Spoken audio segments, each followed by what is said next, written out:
I'm gonna lay down my burden down by the riverside, oh, down by the riverside, down by the riverside. I'm gonna lay down my burden down by the riverside, studying one no more. Was down in Mississippi not so long ago, where a young boy from Chicago walked through a southern door. This boy's fateful tragedy you shall all remember well, because the color of his skin was black, and his name was Emmett Lewis Till. Some men, they dragged him to a barn, and there they beat him up. They said they had a reason, but I can't remember what. They tortured him there and did some things too evil to repeat. There were screaming sounds coming from the barn. Ah! And sounds of laughter coming from the street. Then they rolled his body down the gulf amidst the red blood rain. Then they threw him into the waters wide to cease his screaming pain. The reason that they killed him there, and I'm sure it was no lie, was just for the fun of killing him and to watch him slowly die. Emmett Lewis Till. Emmett Lewis Till. Emmett Lewis Till. The night air was heavy, no cool breezes blow. The sounds of voices are wearied and low, desperately wandering and desperate to know about Goodman, Schwerner, and Cheney. Come desperation and flickering hope, reality grapples like a hand on the throat. For you live in the shadow of 10 feet of rope. If you're Goodman, Schwerner, or Cheney. The nation was shocked and outraged, through and through. Call J. Edgar Hoover, he'll know what to do. For they've murdered 2 white men and a colored boy too. Goodman, Schwerner, and Cheney. His name was MADDRAMA, and he walked his road alone. Like thousands of more whose names would never be known. They tried to burn his home, and they beat him to the ground. But deep down inside, they knew what it took to bring him down. The killer waited by his home, hidden by the night. As Medgar stepped from his car into the rifle's sight, he slowly squeezed the trigger, and the bullet left his side. And it struck the heart of every man when Medgar Evers fell and died. and they laid him in his grave as the bugle sounded clear. Right. They laid him in his grave as the victory was near. Yes. And as we waited for the future, for freedom through the land, the country gained a killer, and the country lost a great man. Medgar Wiley Evers. Medgar Wiley Evers. Medgar Wiley Evers. That cold autumn morning, no eye saw the sun, and Addie Mae Collins, her number was 1. In that old Baptist church, they had nowhere to run, and the choirs kept singing of freedom. The clouds, they were gray, and the autumn winds blew.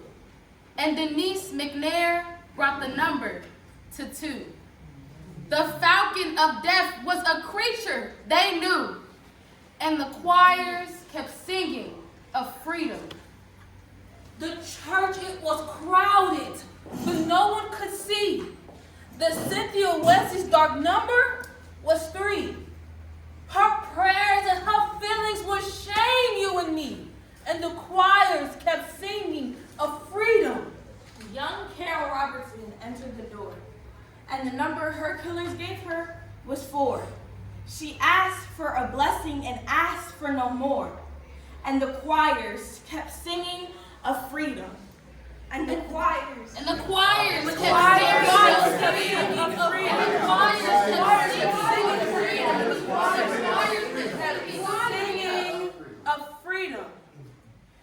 choirs kept singing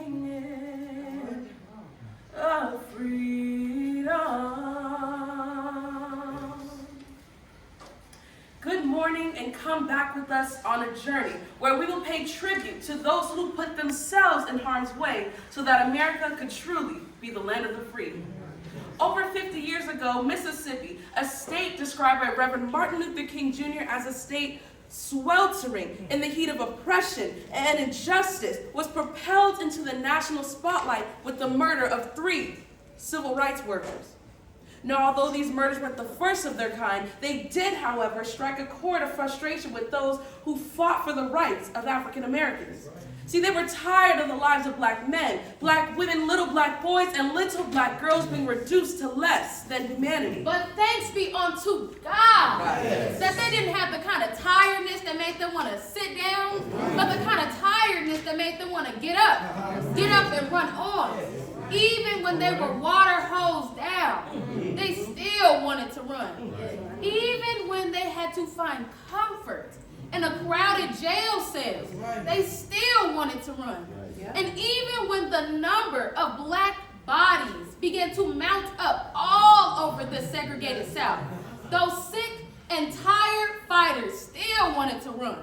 So many lives were lost, but so much was accomplished. And this morning, we pause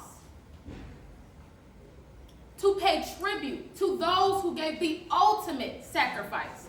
Their memories are with us in ways we could never imagine. We can never truly go forward until we go back and honor those precious memories. This morning, we want to take you on a journey where we will honor those who suffered, bled, and died. Let the journey begin. Take me back, dear Lord, to the place where I first received you. Take me back, dear Lord, where I first believed.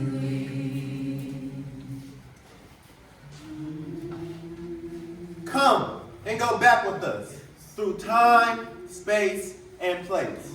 Back across the threshold of a new millennium. Millennium of the mind.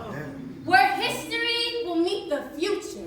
A time and place where visions are clearly written and history is etched in the hearts of humanity. Come with us as we stand eye to eye, and face to face, with those who suffered, bled, and died.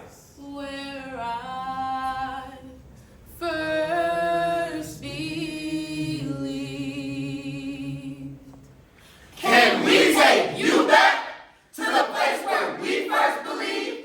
To the place where we first received?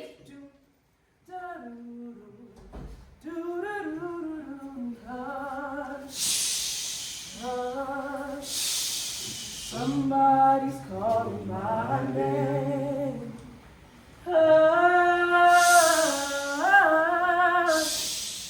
Somebody's calling my name. Somebody's calling my name. Oh my Lord, what shall I do? What shall I do?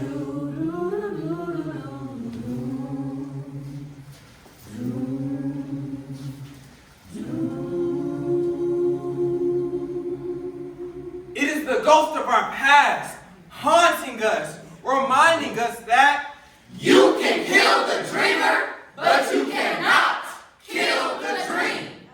So lend me your ears, just for a little while, so you might hear the heraldry of honor of men and women who step back so that we might step forward. Lend me your mind so that you might understand the thread that connects patriots yesterday and this day. That's right. You must understand the history and heritage of ordinary people who did extraordinary things.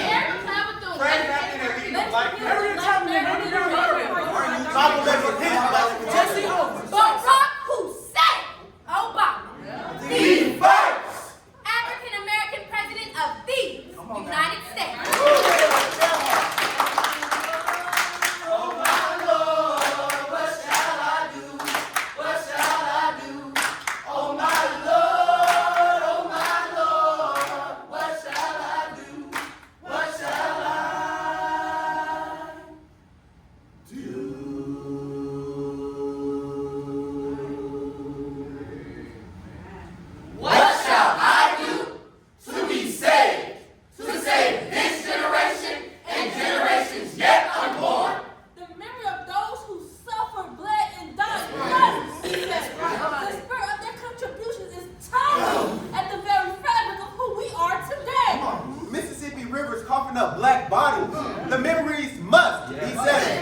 Motherless children forced to lay their head in the bosom of Delta dirt. The memories must be settled. Little girls unable to seek refuge in the great temples of this world. The memories must be settled. Young black men holding onto magnolia trees that offer no life support. The memories must be settled. For the unsettled memory of Emmett Lewis Till. For the unsettled memory of Medgar Wiley Evans. For the unsettled memory of Goodman, Schwerner, and Cheney. For the unsettled memory of Addie Mae Collins. For the unsettled memory of Cynthia Wesley. For the unsettled memory of Carol Roberts. For the unsettled memory of Denise McNair. For all of those who suffered, bled, and died, let this be monuments. So many Sundays have passed since that Sunday in 1963, That's right. but their memories still have not found a permanent resting place. Not while little black boys are killing each other over the latest iPhone. And when there are more kids on Facebook than can read a book, I know their memories haven't found a permanent resting place. You see, when our children's ABCs and 1, 2, 3s are replaced by BETs and MTVs, their memory has not found a permanent resting place. When little black girls 13, 14, and 15 years old are carrying babies instead of school books, their memories have not found a permanent resting place. When the murder rate is higher than the graduation rate, I know their memories have not found a permanent resting place.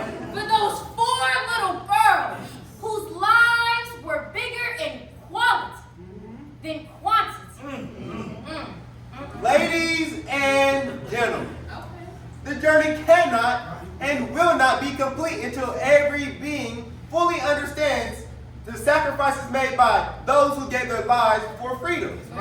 We must understand that we are where we are, and we are who we are, and great men and women who carry high the banner of freedom and equality. Everything that they did, every sacrifice they made, was to ensure that you and I could have a right to Life, liberty, and the pursuit of happiness. We are the new keepers of the dream. We are the thinkers. We ought to do. And the plan, we are the implementers, the motivators. and the energizers. And we keep coming. So, for All those who suffered, bled, and died, let this be monuments. Because their lives are but a reflection. Reflection. And a connection. Connection. Of our present day selves. And their ultimate sacrifices should not and will not be forgotten. So we want to say thank you for taking a step back so that we might take a step forward. And even for those names who may not be written in the books of history, we want to take a moment to pause. To say Thank you. Thank you. Thank you. Thank you. Thank you. Thank you. thank you. Thank you. Thank you. Thank you. Thank you. Thank you. Thank you. And to say we still find refuge in your courage, we still find strength in your memories. For the hearts of your memories have been held in the hearts of humanity.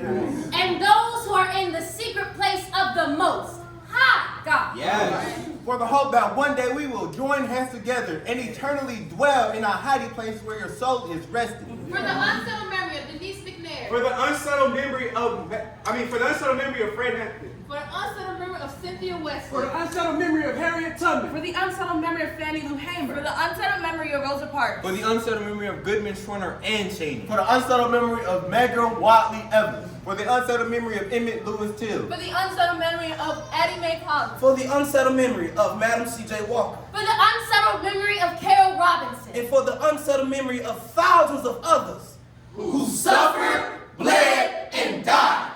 We are dedicated and determined to settle your memories.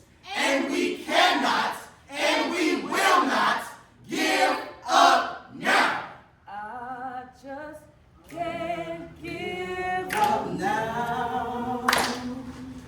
I've come too far from where I started from. And nobody told me the road would be easy. And I don't believe he brought me this far to leave me. And I don't believe he brought me this far to leave me. And I don't believe he brought me this far to leave me.